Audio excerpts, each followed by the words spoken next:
Wayne Perry was the biggest hitter in the history of the game. Described as the Michael Jordan of the murder game, Wayne had the entire city of DC in complete fear. DC was the original Chirac in the 1980s as America's murder capital and ground zero for the crack epidemic. In a city of cocaine kingpins and cutthroat killers, Wayne Perry stood out as an apex predator, the absolute top of the food chain. Imagine Omar from The Wire and Lamar from BMF all rolled into one. That was Wayne Perry. Police believed Wayne was responsible for 50+ murders, but when they put that number to him, Wayne looked at them and said it was in the triple digits. Now, everyone's seen the classic Hood movie, Paid in Full. But not everyone knows that the movie is missing a huge part of the true story. That part is the DC part. After killing Rich Porter, Alpo would run to DC, where he linked up with Wayne. Alpo and Wayne would then preside over a reign of terror in DC, dropping dozens of bodies across the city, and going to war with some of the most legendary hustlers, including Demencio Benson and Michael Frey Salters. I promise you, this is one video you have to watch. So let's get straight into the story of Wayne Perry, a certified savage. Wayne Anthony Perry was born on November 14, 1962. He grew up on L Street, in an area of southwest DC, known as 203.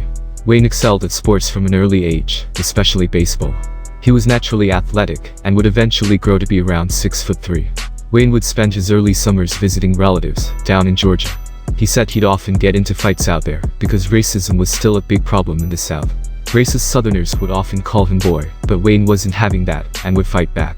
Even from a young age, he instinctively knew that violence was a way of commanding respect. Wayne would start building a reputation for violence from an early age, committing his first murder at only 12 years old. The story goes that, one day, Wayne had been approached by his older cousin. His older cousin was active in the streets, and wanted to take out one of his homeboys, who he believed couldn't be trusted anymore. Wayne was only 12, but agreed to put his cousin's homeboy in the dirt. They figured that, if Wayne got caught, he'd only get a slap on the wrist. He was only a kid, after all. Also, if Wayne did the hit, it would be easier to catch his cousin's homeboy slipping, since he wouldn't expect to get taken out by a little kid. One day, Wayne managed to catch up to the target. He then asked his cousin's homeboy for ice cream. Wayne was only 12, so it didn't seem like an unordinary request. His cousin's homeboy said, "Sure, I'll get you some ice cream." As they went to get the ice cream, his cousin's homeboy started walking in front of Wayne. His guard was down. Wayne saw his opportunity to strike. He pulled out a revolver, aimed it at the back of the target's head, and squeezed the trigger with his eyes closed, before taking off running. Although he got the job done, Wayne would come back to his cousin in tears. He had seen the shell casings still inside the revolver, and was crying, because he believed he had failed the mission. Being only 12, he was too young to realize that the shell casings of bullets remain in the cylinder after you fire a revolver. Think about this for a second. The 12-year-old Wayne wasn't crying because he had just murdered a man. He was only crying because he thought he botched his first hit. It was clear from young, Wayne Perry was built different. Having done his first hit at 12, Wayne would start hustling by 13. Around this time, Wayne's older brother had also given him his now iconic nickname, Silk. Wayne was a fly dresser, charismatic and funny, and got all the girls. He was as smooth as silk. So the nickname stuck. In his early hustling days, Wayne would hang out with the older cats on the block and finesse the gamblers, cheating them with rigged cards and dice. The older cats didn't realize they were being finessed, and would instead bring Wayne around town to gamble at various spots, believing the young boy was good luck. Around this time, Wayne would also start attending Wilson High School. However, it was already clear that school was the least of his priorities. Wayne had 10 toes in the streets, and school and sports no longer mattered. By 16, he had already started going along with the older cats on bank robberies. Legend has it, they would take the bullets out of Wayne's gun, because the older cats believed the young Wayne was too trigger-happy. Bank robberies could get sticky, and Wayne's younger brother would even be killed by police during a bank robbery in 1979. In that same year, Wayne would also be expelled from Wilson after he was blamed for shooting a security guard during a fight there. According to Wayne, he had started a fight with some kids from a rival area inside of the school.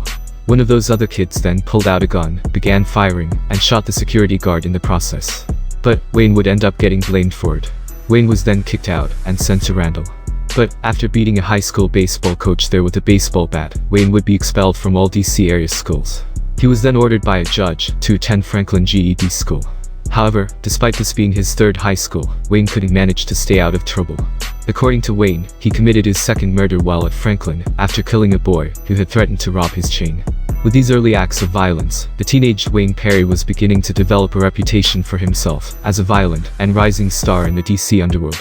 The DC Underworld is different than many other big cities, such as Chicago or LA.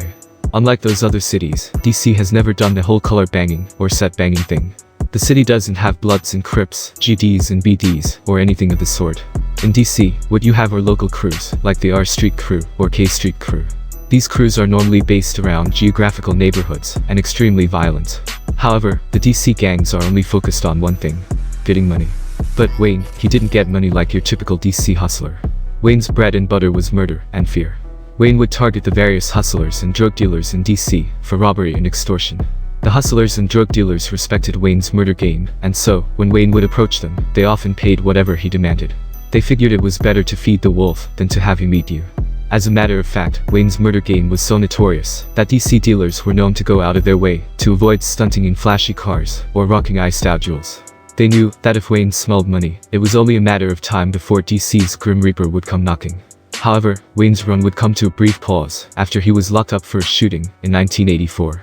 The 22-year-old Wayne was walking down the street when another man pulled out a gun and started shooting at him. Acting on instinct, Wayne then pulled out his own gun and returned fire. He would kill his attacker.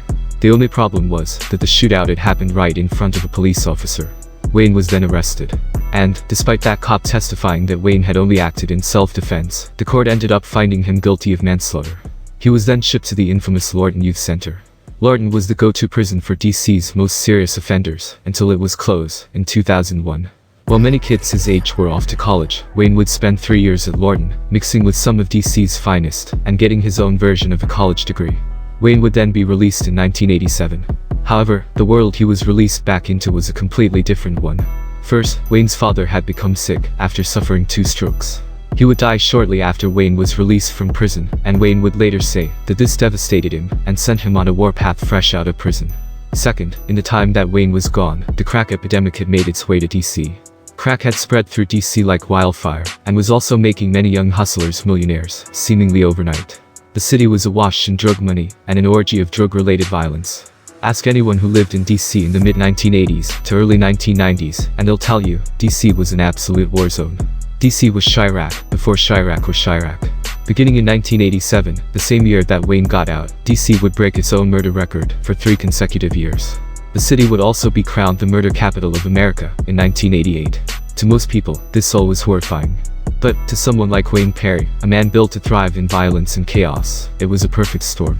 Wayne was an apex predator, and, if crack now turned DC into a jungle, he was ready to prove that he was king. After his release in 1987, it was back to business for Wayne. However, it wouldn't be long before he made a major connection with one of the most notorious hustlers in the history of the game. A connection that would not only change his life, but many would say, would destroy DC in certain ways. That connection was with Alpo Martinez, the notorious hustler from New York, whose story of murdering his friend, Rich Porter, was portrayed in the classic Hood movie, Paid in Full. Paid in Full may be considered a classic, but it doesn't tell the whole story. There is a major DC part of the story that was completely left out. The DC part of the story was only briefly alluded to in the movie, during the scene when Cameron, who played Alpo, was under interrogation, and said, quote, "I ain't snitching on nobody from Harlem, man. I'll give you a couple cats down in DC, doing they thing out of town."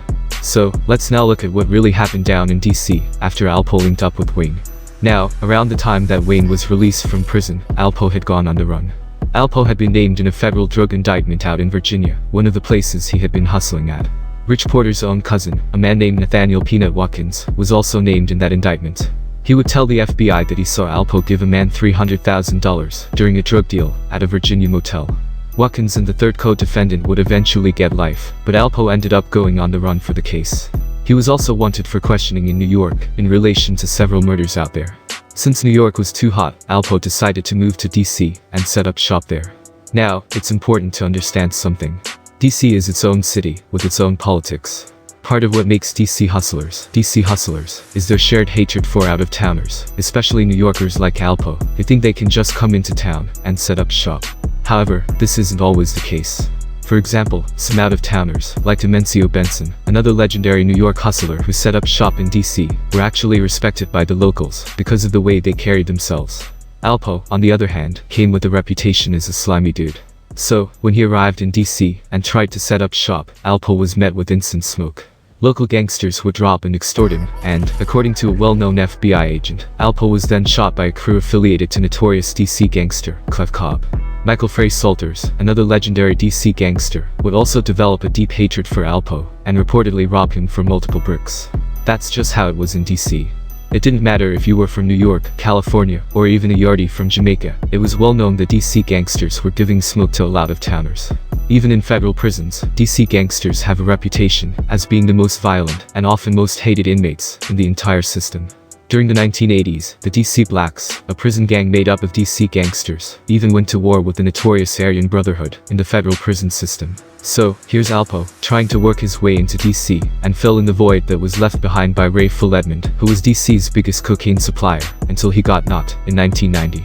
He's getting robbed, extorted, and shot because nobody respects him. This is where Wayne Perry comes into the picture. Alpo knew that he needed someone from the home team on his side. So, he started recruiting. First, he managed to get close to a young gangster, a 15-year-old stick-up kid named Sheldon Watkins. Watkins, also known as Shorty Pop, was notorious in DC, a street legend in his own right. Alpo would then get Wayne Perry on his team. The story goes that Wayne had gotten locked up once again and was being held on a $10,000 bail. However, nobody wanted to bail him out. The reason being that both the civilians and gangsters in DC could all breathe easier now that Wayne was behind bars. Alpo saw this as an opportunity to get close to Wayne. He then posted Wayne's $10,000 bail when nobody else would. This simple act would eventually lead to the formation of one of the bloodiest criminal organizations in DC history. The police's official name for this new organization was the Martinez Drug Organization. Alpo was the moneymaker, the hustler with the bankroll, and the man with the connects. Wayne was the enforcer, the bodyguard, and the contract hitman who had DC in fear. Alpo would feed Wayne, and, in return, Wayne would keep the wolves from Alpo's door, and keep his name ringing in the streets. Their relationship was the definition of an unholy alliance. The Martinez drug operation operated in DC, New York, Virginia, and Ohio. A later federal indictment would state that Alpo had moved over 500 keys of coke into DC during the lifetime of the organization. Wayne Perry would become the head of Alpo's security team, overseeing a squad of in-house killers, all trained to go. Anytime someone needed to be put in the dirt, Alpo would give the order to Wayne, and then either Wayne or one of his underlings would get the job done. Wayne's approach to contract killing has become the topic of local legend. But his strategy was simple. First, Wayne did his homework. If Alpo put someone on the hit list, Wayne would find out who they were, where they stayed at, their routine, and everything else a killer needed to know in order to get the job done quickly and professionally. He did this so well that people would say Wayne literally stalked his victims. Rumors would go as far as saying that, if Wayne wanted you, he would sleep in your front yard, just waiting for you. Wayne's dedication to the murder game was unparalleled. After Wayne had done his homework and clocked you, he would strike in a way that even the most paranoid and cautious hustlers couldn't have ever seen coming. Some even described him like a ghost. You could never pinpoint exactly where Wayne was. He would just pop up out of nowhere and surprise the hell out of you. Even the police admitted that they didn't know Wayne's address until months after they arrested him for the final time. Wayne would switch up addresses and locations, often staying at random hotels or motels for the night. Wayne also wasn't loud. He wouldn't argue with you, give you a chance to put your guard up and strike first. He was calm and collected. You would never see it coming. Wayne would do his homework on you, catch you slipping, and then straight rock you to sleep. Wayne and his crew of enforcers would commit dozens of murders between the period of 1987 and 1992. Police pegged Wayne's personal body count at 50+ bodies. However, they would put this number to Wayne during a later police interview, asking him to confirm whether it was true. Wayne looked at them, and then said, it was more like 100+ bodies. This might sound like exaggeration, but, as we'll see, Wayne was dropping bodies left and right, like it wasn't a thing. The level of savagery was almost unbelievable, and often sounded like a scene out of a Hollywood movie. Let's now take a look at exactly what happened after Wayne and Alpo linked up, and the absolute bloodbath that followed in DC. So there were 3 reasons why Wayne would kill. First, was business. If Alpo needed to take out a competitor, or give an overdue notice to a late customer, Wayne would get them gone. The second reason was to protect the crew from the police. This meant killing anyone Wayne thought was snitching. The thing was, though, that Wayne really didn't need any sort of confirmation that someone was a snitch. No paperwork, or nothing. To Wayne, just the mere suspicion that someone was snitching meant they needed to be put in the dirt. And it wouldn't take much to trigger that suspicion. If you so much as asked too many questions, you could be snitching. And the last reason Wayne would kill was if it was personal. If you were on Wayne's good side and did what he expected of you, you could breathe a little easy. But if you did anything to make Wayne feel like you double-crossed him or didn't live up to his expectations, he would take it personal and show you no mercy. One of the first known persons who Wayne killed for Alpo was a man named David Short. Short went by the nickname Duke and was murdered in Maryland in 1989. Alpo believed that he was planning to rip him off for drugs and coke, and even possibly try to kill him. So Alpo put Wayne on him. Wayne and Shorty Pop then took him out. Next, Alpo ordered the murder of a man named James Hinson. Hinson, also known as Froggy, was killed by Wayne in 1990 for simply failing to pay a drug debt. His murder was also witnessed by a female friend of his, named Alveda Hopkins. Hopkins would also herself be later murdered by Wayne and his hitters, in order to tie up so-called loose ends. After Hinson, Alpo would order one of the most infamous murders, when he told Wayne to take out the legendary New York hustler, Demencio Benson. Let's take a second to consider what happened. So, Demencio is considered a legend in New York. He was a close friend of legends, like Mike Tyson and Rich Porter. Till this very day, he continues to be talked about as a man of respect who is well loved and sorely missed. Demencio was one of many New York hustlers who moved into DC in the 1980s. He would set up shop in one of DC's most notorious housing projects, known as Montana Terrace, even being given the nickname Montana as a result. Now, to a hustler, Montana Terrace was considered prime real estate, like the Trump Tower of the dope game. It was also home to another DC legend, the feared hitman, known as Teflon Sean. Teflon Sean would say in an interview that Montana Terrace was such good real estate that it was capable of pumping 1 kilo of coke per day. This is all to say that Demencio was making big money out in DC, and Alpo likely knew about it and wasn't too happy. However, Demencio had developed clear tensions with Alpo over a woman, that woman being Alpo's wife. Demencio had some sort of relationship with her, his son later saying that she was only a friend of his father's. However, Demencio had gotten into an argument with her, words were exchanged, and offenses were taken. She then reportedly relayed this to Alpo, telling him that Demencio had disrespected her. Like I said, Alpo already had a reason to hate on Demencio. They were both New Yorkers, but it seemed like only Demencio had managed to get love and respect out in DC. But, with Demencio now disrespecting his wife, Alpo was charged up. Initially, Demencio and Alpo appeared to have talked out the situation. Demencio was always known for being diplomatic, and the two seemed to have squashed the beef. Alpo then invited Demencio out to a basketball tournament as a show of good faith, showing that they had smoothed things over. Demencio thought nothing of it, and agreed to come. When Demencio later showed up at the tournament, he spotted Alpo. Alpo, Wayne, and the rest of their crew were all there. As Alpo and Demencio were shaking hands, Alpo gave a head nod in Wayne's direction. This was Alpo's signal to send in a shooter. It was a setup. Shorty Pop then ran up with a gun and executed Demencio, in full view of thousands of stunned onlookers. According to Demencio's son, Alpo would even send a bouquet of flowers to their family after the shooting. He did this in order to throw off any suspicion that it was him who was behind the murder. Alpo was the real definition of a slime, a real-life bishop from Juice. He already double-crossed Rich Porter, and now he did the same to Demencio. Despite thousands of people being in attendance at the tournament, police couldn't find a single person who was willing to talk. Everyone knew who did it, but Wayne's reputation had already put the fear of God into them. After killing Demencio, Alpo and Wayne would take out another street legend, this time from the DC side. Michael Frey Salters was a legend in the DC drug game. He was like the mayor of DC. This meant that, if local gangsters started having problems with each other, they would sometimes come to Salters and ask him to mediate. It also meant that Salters loved DC and despised out-of-towners, especially Alpo. Alpo knew this, and was afraid that Salters was going to take him out. At the same time, it's reported that Salters also had a contract out on Wayne.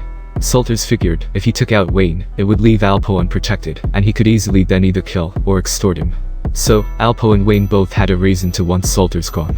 Initially, Wayne set out to kill Salters himself. But Wayne wasn't able to track Salters down, and they had to switch up their strategy. Instead, they ended up taking a page out of Alpo's book. Alpo reached out to a man in Salters' crew, named Michael Jackson. He offered Jackson $9,000 cash, and a half-brick of coke, in exchange for double-crossing Salters, and killing him. Jackson accepted the offer. On July 16, 1991, Michael Frey Salters was driving through northwest DC, when his car was sprayed with gunfire. Salters was hit 6 times, and would later be pronounced dead at the Washington Hospital Center, only hours later.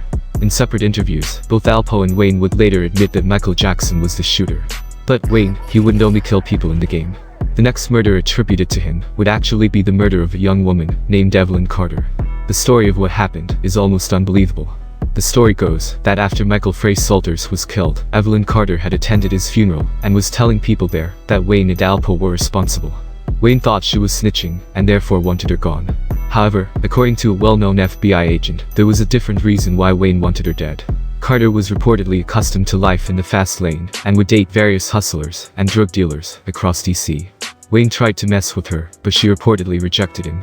That made Wayne angry and was reportedly the real reason he wanted to put her in the dirt. But it's unclear which of these two stories was the true motive. Either way, Wayne wanted Carter gone. Rather than do it himself, he ordered one of his soldiers to carry out the hit. Thomas Dozier had done time with Wayne back in Lorton. But Wayne had since developed worries about Dozier. So Wayne told Dozier to do the hit as a way of testing him. One day, Carter went to see a Keith Sweat concert at Constitution Hall, 2 blocks away from the White House. After the show rounded up and she was leaving, Dozier shot her twice in the chest. Carter fell to the floor and started bleeding out. Dozier lingered around for a bit before an ambulance came and scared him off. Carter was rushed to a local hospital where she died shortly after. Dozier then reported back to Wayne and told him the job was done. But when he told Wayne the details of what happened, Wayne flipped out. "What do you mean, you killed her? You can only kill somebody if you shoot them in the head," Wayne yelled at Dozier. Then, Wayne pulled out a gun and shot a random stranger in the head who happened to be on a nearby payphone. "That's how you kill someone," Wayne then told Dozier. This story may sound unbelievable, but it was confirmed to be true by a well-known FBI agent who worked the case and who also knew Wayne Perry. It just goes to show how easy it was for Wayne to kill. The next victim would also be a woman who would similarly be killed for no reason. A woman named Yolanda Burley had met Wayne somewhere. They got to talking, having a conversation, as people normally do. However, Burley then began asking Wayne about who he was and what he did for a living. Again, nothing unusual. But Burley had unknowingly raised Wayne's suspicions. Why was she asking so many questions? She must have been a snitch. Wayne, Thomas Dozier, and another associate then later stabbed and shot her to death. But the killing wouldn't stop there. Remember James Hinson, the man Wayne gunned down in 1990 for failing to pay a drug debt to Alpo. Hinson's friend, Alveda Hopkins, had witnessed the murder and decided to cooperate with police to lock up her friend's killer. When Wayne found out, he knew she had to go. Wayne then got one of his underlings to kidnap her. They caught her walking down the street, knocked her unconscious, and threw her in a van. When she woke up, she realized she was in a vehicle with the DC Grim Reaper. She was paralyzed with fear.